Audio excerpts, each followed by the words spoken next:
Hey, hey, hey, what's up, B City community? It's your girl, Cree Angel, your hostee with the mostee. This show is meant to equip, empower, and help elevate God's children, not to the best of our ability, but His. If you're new to this channel, podcast, ministry, show, whatever you want to call it, go ahead and follow, like, subscribe. For God has called us to not walk this life by ourselves, but to walk it in proximity, community, and friendship with one another.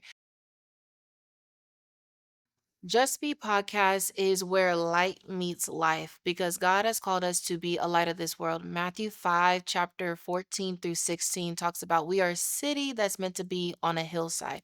And so he tells us not to hide ourselves in a basket or to put ourselves off to the side, but to truly, authentically be everything that God has called us to be. As we're walking out this modern day life, I get it. Life can be lifing. But again, we are born into flesh. So the flesh and the light meeting the life, we just have to walk this thing out and make the two coexist in one place and space. So the Just Be podcast is really just about being authentically all God called you to be. The light that's in you is your own authentic, unapologetic light. And there's only one you. So why be somebody else's light when you have your own nice little DNA sample?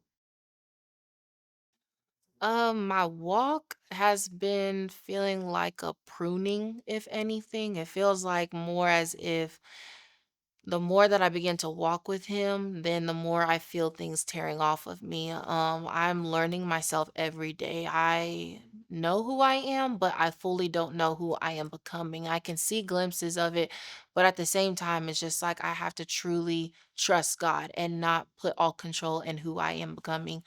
The walk is not sexy. The walk definitely calls for obedience and sacrifice. Not being like the 99, but really being that one that separates yourself. And so just being who I am, it is costly, it is weighty, but I also understand that it's a testimony for others to become who they need to become and a space for other people's visions to come to light. And so just being who I am, walking this walk, it's not fun, but it is rewarding. You want to know me? Let me tell y'all. I am the oldest daughter of four. Okay, I'm the oldest daughter of four. I'm the manager. Love you, brother. But I run the family. I am the glue. I'm the Joseph. Okay. Um, Born and raised in the Texas area. Of course, I was born in Plano, resided in Frisco, and then moved around a lot in the DFW area. So I just claim DFW. If you know the Dallas area, you know multiple cities in the makeup of one. Former athlete, did volleyball, basketball, track, injured every part of my body at the same time. Coming into this world was not easy. Had a emergency C-section. Was supposed to be a twin, but twin didn't make it, but I did. Um, my life has just been an unraveling fun of events. I am a Disney girl at heart. I love Disney princesses. I love studying. I love dissecting the brain. I love thrillers. Let me tell you about a thriller. John Wick. If I can put you on the top three movies, John Wick, Equalizer, Step Up.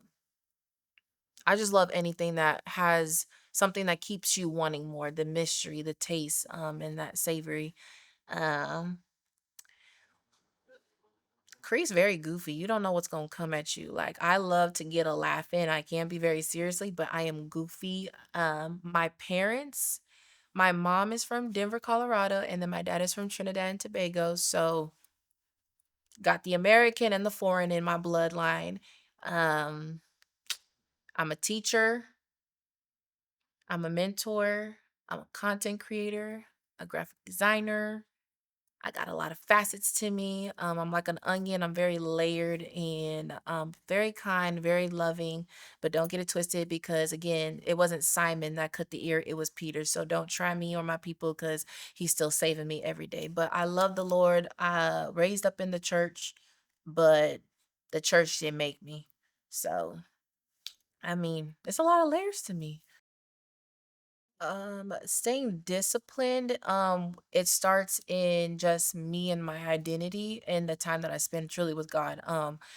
If I don't know who I am with him, then I can't lead nobody. Like if I don't know me, then how can I lead somebody? And so I'm very big on making sure that I know me. I'm never going to teach something and not live it out myself. And if I don't know the answer, especially, mentoring these young ladies, then I will go find the answer because I have that understanding that I'm not going to know everything, but I can be a vessel that can help them. So me being disciplined in that is really just, of course, one, I have mentors, so they help me because I'm very big on I can't do this by myself. I need a village. So I have mentors that help me, that guide me, that keep me in check, that keep me accountable.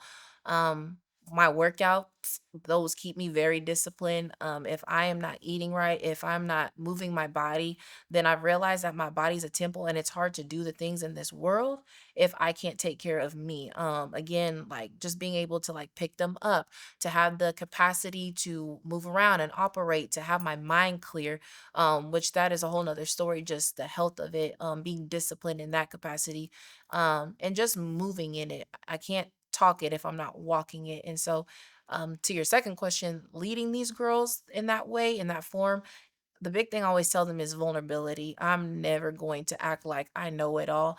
As I'm going through my life, they literally are growing with me as I'm growing. And that's the beauty of it, because just being honest with them and saying, hey, I'm hurting today. Like, hey, I don't got capacity. Or if I just cry in front of them, or I tell them like it is, like, yo, I know what it's like to go through the whole lusting and the porn, and to want a boy and to think you're in love and you found the one, or you're mad and you just want to leave people alone, or how to cut. Like, I know what it's like, and I'm not going to act like I never been through it, because what good is that? And so just being open and vulnerable, which can be scary. It's not fun, especially leading a bunch of majority high school, college girls, young women, just seeing them and looking up to me, I can't carry it. And so I always give it back to God, just knowing you gave me this, and I just have to give it back to you, knowing it's not mine to carry, it's meant for you. So that's really how I've been navigating the disciplines and just leading these girls and navigating it. Any questions they have, I tell them I'm open to you all the time. But if I don't answer, just know that I created that boundary, that I need me time. That way they can also navigate and strategize that for their own life. For me, it depends on the season. I know my former season, God was waking me up at like 3:30. My day had to start at 3:30, because I he needed that much of my undivided attention before I went through the day. So usually I would wake up around 3:30. I'd be praying till maybe the 4:35 in my word, just talking with God. By 5 a.m., then I begin to go to the gym. I go work out, about a good 45-hour workout. We're at 6 o'clock. 6 o'clock, that's my just sit down, me time, undivided. I journal, the things I didn't get to journal in that time with God. I begin to meal prep my breakfast, because I like a fresh breakfast. I don't know about y'all. I can meal prep my lunch and my dinner. I am not meal prepping my breakfast unless it's overnight oats. So I love making a fresh omelet, or if it's my protein waffles. And by around that time, it's a good 7 o'clock, which is about the time that I need to start heading out for work. And so, if it's not an early day at work, then about 7 o'clock I'm heading out. But if it's like, oh, I gotta be like, I have time and I can get there at 8 o'clock, then I would say I would pop on live actually and give my like devotionals and just let the Lord lead me. But those come sporadic. I do not plan those. That's like the Lord saying, get your camera out. I need you to speak about what I've been telling you and the people need to hear. Now, in this current season, he is having me rest a lot, which I'm not used to, of that shift from waking up at 3:30 to now it's like, no, I need you to sleep in. Like, I'll wake up at 5 automatically, but he tells me to just lay there and talk with him and just play worship music or play the Bible app, and just really just sit with him. And so this season looks a little different and I'm learning it still. Especially with the resting part and just being still and seeing him and show up in a different form, because I'm used to seeing him one way, but in this season, I'm now seeing him as the be still God. Like the Psalms 46:10, it says, be still and know that I'm God. So, like, even just laying in bed and just like, wow, you're speaking to me so much. I don't have to be moving so much. And after about an hour of being still, I still go work out, eat, and then head off to work. And if he tells me to drop the word, I drop the word. If not, then I don't. Uh, I had to leave my job once again. This is not my first time. It's my second, third. Fourth. It's my fourth time leaving. So, saying yes, I had to leave my job, leave everything I know, like Ruth. I am no longer we're finishing out, but I'm no longer a teacher, no longer a high school coach. My babies are gonna say something about that in the comments. I still travel ball coach just to because I still have to find ways to meet the girls in certain areas. Um, right now, I am just fully dedicated in investing in me, and I'm just full on saying whatever it is, and I mean from like the money, like if y'all look, I bought this laptop, hurt the bank, got a new iPad, hurt the bank. So it's like, God, I don't have it, but he's showing up and still giving it to me. So I'm having to leave a lot of what I know and go into something very foreign. And again, it's a process. I don't know what I'm going into, but I just know that it's a lot and he's having me to leave what I once had for something different. To the woman that is in transition, if I could tell you what I wish someone told me, you're gonna be okay. It's scary. It's supposed to be, but that's where that pruning comes from. It comes from him wanting you to not be dependent on your expectations, your desires, but on his. And so while you're in the midst of this transition, even though it seems so costly, it does not make sense, does not look the way you want it to look, it's not supposed to. He's setting up the stage for you to be exactly where he predestined you to be all along. It's just trusting in him fully with your whole yes.